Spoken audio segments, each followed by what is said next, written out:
السلام علیکم پیارے ناظرین، سراج ٹی وی میں خوش آمدید۔ پیارے ناظرین، 10 تاریخ کو پاکستان اور سری لنکا کا میچ ہوا تھا جس میں پاکستان نے ون کر لیا تھا۔ پاکستان نے یہ سب سے بڑا ون کیا تھا جس میں محمد رضوان نے 130 رنز بنائے تھے۔ تو اس میچ میں محمد رضوان نے بہت ہی ریکارڈ توڑے تھے اور پاکستان نے ایک سب سے اچھا ریکارڈ بنایا تھا جس میں ورلڈ کپ میں سب سے زیادہ سکور چیس کیا تھا۔ اس سے پہلے کسی نے بھی ایسا ریکارڈ نہیں بنایا تھا، یہ پاکستان نے بنایا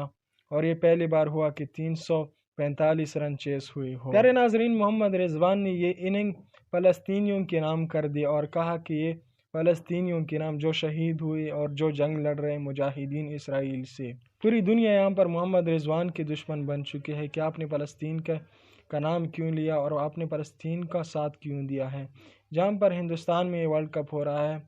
اور انڈیا ویسے بھی اسرائیلیوں کے ساتھ ہے۔ انڈیا نے کہا ہے کہ ہم اسرائیل کا ساتھ دیں گے، تو یہاں پر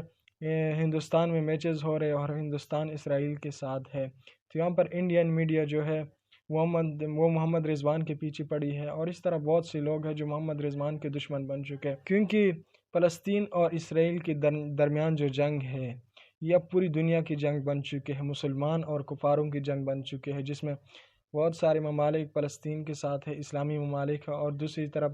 جو یورپ ممالک ہے وہ اسرائیل کا ساتھ دے رہے ہیں اور اس طرح انڈیا بھی اسرائیل کا ساتھ دے رہی ہے۔ اب بات کرتے ہیں کہ محمد رضوان کو اسکواڈ سے نکالا جائے گا، کیونکہ یہی باتیں ہو رہی ہیں کہ محمد رضوان نے بہت بڑی بات کی ہے اور بہت غلط بات کی ہے۔ انڈین میڈیا ویسے بھی محمد رضوان کے پیچھے پڑی ہے کیونکہ وہ اسلام کو پروموٹ کرتے، ہمیشہ دین کی بات کرتے اور ہندوستان کے پچوں پر سجدے کرتے، اللہ کا نام لیتے، اور دوسری طرف اب اس نے فلسطین کا ساتھ دیا اور اپنی جیت جو ہے نا فلسطینیوں کے نام کر دی۔ تو اب محمد رضوان کے پیچھے پوری دنیا پڑ چکی ہے اور یہاں پر 14 تاریخ کو پاکستان اور انڈیا کا میچ بھی ہے۔ کیا محمد رضوان اس میچ میں ہوگا یا نہیں؟ کیونکہ اب جو اسرائیل کے ساتھ جو ممالک دے رہے وہ بہت زیادہ طاقتور ہیں اور وہ کچھ بھی کر سکتے، وہ محمد رضوان کو اسکواڈ سے بھی نکال سکتے، اور جو ICC ہے وہ انڈیا کے کنٹرول میں ہے، انڈیا جو چاہتا ہے وہ کرتا ہے، تو ہو سکتا ہے کہ محمد رضوان کو اسکواڈ سے نکال دیا جائے۔ اور پاکستان کی PCB جو ہے وہ بہت کمزور ہے، جس طرح ہم نے ایشیا کپ میں دیکھا کہ انڈیا پاکستان میں نہیں آئی، پاکستان ایشیا کپ کا ہوسٹ ہے لیکن انڈیا پاکستان میں نہیں آئی بلکہ سری لنکا میں اس نے کھیلا اور وہ ایشیا کپ بھی جیت گئے۔ اس سے ہم اندازہ لگا سکتے ہیں کہ انڈیا کی کتنے مضبوط ہاتھ ہے کرکٹ میں،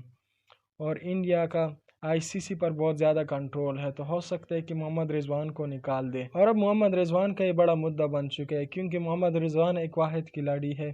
جس نے اسرائیل اور فلسطین کے حوالے سے بات کی ہے اور فلسطین کے مجاہدوں کا ساتھ دیا ہے اور کہا ہے کہ میں نے جو جیت حاصل کی ہے میں فلسطینیوں کے نام کرتا ہوں، مظلوم فلسطینیوں کے نام کرتا ہوں۔ اور محمد رضوان ویسے بھی ایک نیک پلیئر ہے اور وہ صرف اللہ پر بھروسہ کرتا ہے اور عزت اور ذلت دینے والا صرف اللہ کی ذات ہے۔ محمد رضوان انشاءاللہ انڈیا کے خلاف کھیلے گا اور اچھے سکور بنائے گا، انشاءاللہ اللہ اسے عزت بھی دے گا اور اسے مقام بھی دے گا۔ بس ایک بات ہے کہ پاکستان کرکٹ بورڈ کو خود کو مضبوط کرنا ہوگا، اب چیمپئن ٹرافی بھی آ رہی ہے تو انڈیا کو پاکستان لانا ہوگا، یعنی انڈین ٹیم پاکستان آئے گی تو اس طرح پاکستان کا کرکٹ بورڈ مضبوط ہو جائے گا۔ پاکستان کا کرکٹ بورڈ تب مضبوط ہوگا جب وہ انڈین ٹیم کو پاکستان لائے گی چیمپئن ٹرافی کے لیے۔ تو آپ لوگ اس بارے میں کیا رائے رکھتے ہیں مجھے کامنٹ سیکشن میں ضرور بتانا، اور فلسطینیوں کے لیے دعا کرنا اور محمد رضوان کے لیے بھی دعا کرنا۔ تو ملتے ہیں کسی اور ویڈیو میں، تب تک کے لیے اللہ حافظ۔